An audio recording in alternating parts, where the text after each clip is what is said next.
বন্ধুরা, কেমন আছো সবাই? আজ আমি তোমাদের এমন এক রোমাঞ্চকর গল্প শোনাবো যা শুনলে তোমরা অবাক হয়ে যাবে। তো জ্ঞান আর বুদ্ধিতে ভরা এমন সব মজার মজার ইসলামিক গল্পের জন্য আমাদের চ্যানেলটা এক্ষুনি সাবস্ক্রাইব করে ফেলো। তাহলে চলো শুরু করা যাক আজকের এই অদ্ভুত কাহিনী। অনেক কাল আগের কথা, আরব দেশের বিখ্যাত এবং প্রাচীন বাণিজ্যিক শহর বসরায় এক যুবক সওদাগর বাস করতেন। তিনি ছিলেন যেমন ধনী তেমনি সৎ। ব্যবসার কাজে তাকে প্রায় দূর দূরান্তে ভ্রমণ করতে হতো। একবার এক জরুরি কাজে তিনি বসরা ছেড়ে মরুভূমির পথ ধরলেন। পথে পড়ল ওয়াদি নাখিল নামের এক ছোট গ্রাম। জনমানবহীন রাস্তা, দুপাশে শুধুই বড় বড় খেজুরের বাগান। দুপুরের কড়া রোদ থেকে বাঁচতে সওদাগর একটি বিশাল গাছের নিচে আশ্রয় নিলেন। ক্লান্ত শরীর, তিনি ঘোড়া থেকে নেমে গাছের ছায়ায় বসে কিছু খেজুর খেতে শুরু করলেন। খাওয়া শেষ হলে তিনি খেজুরের বিচিটি অসাবধানে ছুঁড়ে মারলেন। ঠিক সেই মুহূর্তেই ঘটল এক অভাবনীয় ঘটনা। হঠাৎ চারপাশ অন্ধকার হয়ে এলো, মাটি টিপে উঠল। সওদাগরের সামনে এক বিশাল আকৃতির ভয়ানক জিন এসে হাজির হল। জিনের হাতে ছিল এক নগ্ন তরবারি, চোখ দিয়ে যেন আগুন ঝরছিল। জিন বজ্রকণ্ঠস্বরে গর্জন করে উঠল। সে জানালো সওদাগরের ছুঁড়ে মারা খেজুরের বিচিটি তার ছেলের বুকে লেগেছে এবং তাতে তার ছেলে মারা গেছে। এর বদলা হিসেবে সে এখন সওদাগরকে হত্যা করবে। সওদাগর ভয়ে কাঁপতে লাগলেন। তিনি জিনের পায়ে পড়ে মিনতি করলেন। তিনি বললেন, যা হয়েছে তা অনিচ্ছাকৃত। কিন্তু জিন কোনো কথাই শুনতে চাইল না। মৃত্যুর মুখে দাঁড়িয়ে সওদাগর জিনের কাছে একটি শেষ সুযোগ চাইলেন। তিনি বললেন, হে জিনের বাদশাহ, আমাকে মাত্র 1 বছরের সময় দিন। আমি বাড়ি ফিরে আমার ঋণ শোধ করব, আমার স্ত্রী ও সন্তানদের সব বুঝিয়ে দিয়ে আসব।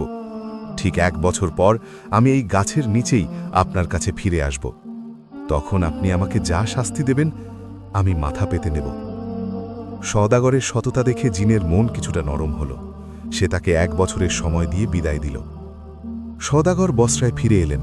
তিনি তার সমস্ত ঋণ শোধ করলেন, দান খয়রাত করলেন। তারপর নিজের স্ত্রী, সন্তান ও আত্মীয় স্বজনদের ডেকে পুরো ঘটনা খুলে বললেন। পুরো বাড়িতে কান্নার রোল পড়ে গেল। কিন্তু সওদাগর তার ওয়াদা ভঙ্গ করতে পারেন না। দেখতে দেখতে 1 বছর কেটে গেল। সওদাগর তার পরিবারকে শেষ বিদায় জানিয়ে কাফনের কাপড় সঙ্গে নিয়ে সেই নির্দিষ্ট গাছের নিচে এসে উপস্থিত হলেন। তিনি মৃত্যুর জন্য অপেক্ষা করতে লাগলেন। সওদাগর যখন বিষণ্ণ মনে বসেছিলেন, তখন সেখানে এক বৃদ্ধ উপস্থিত হলেন। সেই বৃদ্ধের সাথে ছিল একটি হরিণ, যার গলায় বাঁধা ছিল দড়ি। সওদাগরের মুখে তার করুণ কাহিনী শুনে বৃদ্ধ অবাক হলেন। তিনি বললেন, যতক্ষণ না তোমার পরিণতি নিজের চোখে দেখছি, আমি এখান থেকে যাব না। কিছুক্ষণ পর সেখানে দ্বিতীয় এক ব্যক্তি এলেন, যার সাথে ছিল 2টি কালো কুকুর। তিনিও ঘটনা শুনে সওদাগরের পাশে বসে পড়লেন। তার কিছুক্ষণ পরেই তৃতীয় এক ব্যক্তি এলেন, যার সাথে ছিল একটি খচ্চর। তিনিও সবার মুখে ঘটনা শুনে সেখানে থেকে যাওয়ার সিদ্ধান্ত নিলেন। 3 জন আগন্তুক এবং মৃত্যুপথযাত্রী সওদাগর সবাই সেই গাছের নিচে অপেক্ষা করতে লাগলেন। হঠাৎ ধুলোর ঝড় উঠল। সেই ভয়ানক জিন হাতে তরবারি নিয়ে আবার হাজির হল। সে সওদাগরকে বলল, তোমার সময় শেষ, এখন মৃত্যুর জন্য প্রস্তুত হও। সওদাগর কান্নায় ভেঙে পড়লেন। ঠিক তখন হরিণ সাথে রাখা প্রথম বৃদ্ধ সাহস করে জিনের সামনে এগিয়ে গেলেন। প্রথম বৃদ্ধ জিনকে বললেন, হে জিনের বাদশাহ, আমার এই হরিণটির একটি অদ্ভুত গল্প আছে। যদি এই গল্পটি আপনার কাছে বিস্ময়কর মনে হয়, তাহলে কি আপনি এই সওদাগরের শাস্তির 3 ভাগের 1 ভাগ মাফ করবেন? জিন রাজি হল। বৃদ্ধ বলতে শুরু করলেন, এই হরিণটি আসলে আমার নিজের চাচাতো বোন এবং আমার স্ত্রী। আমাদের বিয়ের 40 বছর কেটে গেলেও কোনো সন্তান হয়নি। পরে আমি এক দাসীকে বিয়ে করি এবং তার ঘরে আমার এক পুত্র সন্তান হয়। আমার স্ত্রী হিংসায় জ্বলে পুড়ে যাচ্ছিল। একদিন আমি সফরে গেলে সে জাদু করে আমার ছেলেটিকে বাছুর এবং দাসীকে গরুর রূপ দিয়ে গোয়ালার কাছে বিক্রি করে দেয়। বৃদ্ধ চোখের পানি মুছে আবার বললেন, আমি ফিরে এসে তাদের না পেয়ে খুব কষ্ট পেলাম। কোরবানির ঈদের সময় আমি না জেনেই সেই গরুটি কিনে আনি, যা আসলে ছিল আমার দাসী। জবাই করার সময় গরুটি কাঁদছিল, কিন্তু আমার স্ত্রীর চাপে আমি তাকে জবাই করি। কিন্তু অবাক কাণ্ড, সেই গরুর গায়ে কোনো মাংস ছিল না, শুধু হাড়। এরপর আমার নিজের ছেলে যে বাছুর হয়েছিল তাকে আনা হলো। বাছুরটি আমার পায়ের কাছে এসে এমনভাবে কাঁদতে লাগলো যে আমার হৃদয় কেঁপে উঠল। আমি তাকে জবাই করতে পারলাম না। পরে এক গোয়ালার মেয়ে যে জাদু জানত সে আসল সত্য প্রকাশ করে দিল। সে আমার ছেলেকে আবার মানুষের রূপে ফিরিয়ে আনল, আর শাস্তি হিসেবে আমার এই হিংসুক স্ত্রীকে জাদুর মাধ্যমে হরিণে পরিণত করল। এই সেই হরিণ যে আমার পাশে দাঁড়িয়ে আছে। গল্প শুনে জিন অবাক হলো এবং কথা অনুযায়ী সওদাগরের শাস্তির 3 ভাগের 1 ভাগ মাফ করে দিল। এবার দ্বিতীয় বৃদ্ধ, যার সাথে 2টি কুকুর ছিল, তিনি এগিয়ে এলেন। তিনি বললেন, হে জিনের বাদশাহ, আমার গল্পটি এর চেয়েও অদ্ভুত। যদি আপনি আমার গল্প শুনে মুগ্ধ হন, তাহলে কি সওদাগরের শাস্তির আরও 1 ভাগ মাফ করবেন? জিন সম্মতি দিল। দ্বিতীয় বৃদ্ধ বললেন, এই কুকুর দুটি আসলে আমার আপন 2 ভাই। বাবার মৃত্যুর পর আমরা 3 ভাই প্রচুর সম্পদ পেয়েছিলাম। আমি আমার কাকা দিয়ে ব্যবসা শুরু করলাম, কিন্তু আমার এই 2 ভাই তাদের টাকা উড়িয়ে দিয়ে ভিখারি হয়ে গেল। আমি বড় ভাই হিসেবে তাদের আবার ব্যবসা দাঁড় করিয়ে দিলাম, কিন্তু তারা আবার সব হারালো। আমরা একসাথে সমুদ্র ভ্রমণে বের হলাম। সেখানে আমি এক অসহায় মেয়েকে উদ্ধার করে বিয়ে করলাম, কিন্তু আমার ভাইয়েরা আমার সম্পদে এবং সুখে ঈর্ষান্বিত হয়ে আমাকে ও আমার স্ত্রীকে সমুদ্রে ফেলে দিল। কিন্তু আমার স্ত্রী ছিল এক নেককার জিনের মেয়ে। সে আমাকে বাঁচালো এবং আমার এই 2 ভাইকে শাস্তি হিসেবে কুকুরে পরিণত করল।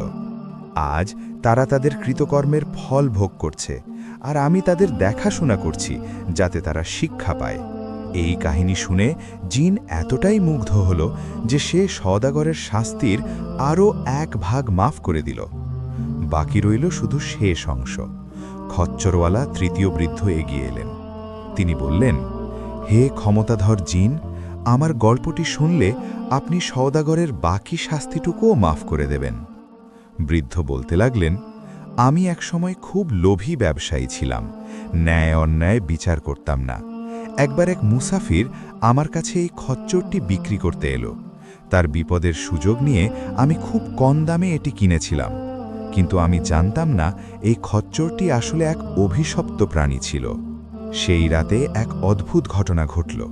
এক নারী জিন আমার সামনে এসে বলল, তার স্বামীকে আমি ঠকিয়েছি, সে আমাকে মেরে ফেলতে চাইল।